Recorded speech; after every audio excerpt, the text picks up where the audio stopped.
నమస్తే దోస్తులు, ఎట్లున్నారు? అందరూ మంచిగున్నారా? ఇవాళ తెలంగాణలో ఉన్న ముఖ్యమైన ముచ్చట్లేందో ఓసారి చూద్దాం. మున్సిపల్ ఎన్నికలలో 90% పైగా సీట్లు గెలుచుకొని క్లీన్ స్వీప్ చేయనుంది కాంగ్రెస్ పార్టీ. రేవంత్ సర్కార్ చేస్తున్న అభివృద్ధికి, అమలు చేస్తున్న సంక్షేమ పథకాలకు పట్టణ ఓటర్లు జయగొట్టిర్రు. గతంలో రికార్డు స్థాయిలో మున్సిపాలిటీలను, మున్సిపల్ కార్పొరేషన్లను కాంగ్రెస్ పార్టీ కైవసం చేసుకోనుంది. బీజేపీతో అనైతిక పొత్తు పెట్టుకున్న బీఆర్ఎస్ పార్టీకి సొంత క్యాడర్ భారీ షాక్ ఇచ్చింది. తమ అభిప్రాయాన్ని గౌరవించకుండా కేవలం కేసుల నుంచి తప్పించుకునేందుకు బీజేపీతోటి ఒప్పందం చేసుకోవడంపై ఆగ్రహం వ్యక్తం చేసింది.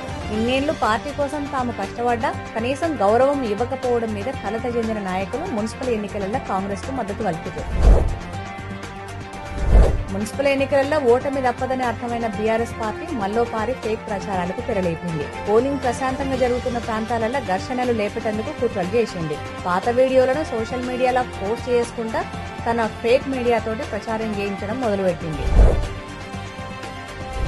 హైదరాబాద్ ను 2025 నాటి అవసరాలకు సరిపడా తీర్చిదిద్దే క్రమంలో 3Dల మాస్టర్ ప్లాన్ 2050ని రూపొందించనుంది రేవంత్ సర్కార్. డిజిటల్ ట్విన్ టెక్నాలజీ ఆధారంగా 3D మ్యాపింగ్ వేయనుంది. రోడ్లు, భవనాలు, డ్రైనేజీ తదితర మౌలిక సదుపాయాలను రియల్ టైం సమాచారంతో అనుసంధానం చేయనుంది. త్వరలోనే కన్సల్టెన్సీ ఏర్పాటు చేయనుంది.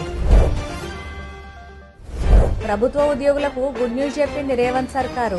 ప్రభుత్వ ఉద్యోగులకు కొత్త హెల్త్ స్కీమ్ ను అందుబాటులోకి తేనుంది. ప్రస్తుతం ఉన్న హెల్త్ స్కీమ్లతో పోలిస్తే పలు రెట్లు లబ్ధి పొందేటట్టు ప్రభుత్వం ఈ స్కీమ్ ను తీసుకొస్తున్నది. విధి విధానాలు ఖరారు చేసేందుకు ఫిబ్రవరి 12న సీఎస్ ప్రత్యేక సమావేశం నిర్వహించనున్నారు. ఇక ఇయ్యాలటి తెలంగాణలో ఉన్న ముఖ్యమైన ముచ్చట్లు. రేపు మంచి ముచ్చట్లతోటి మళ్ళీ కలుద్దాం. క్షణార్థులు.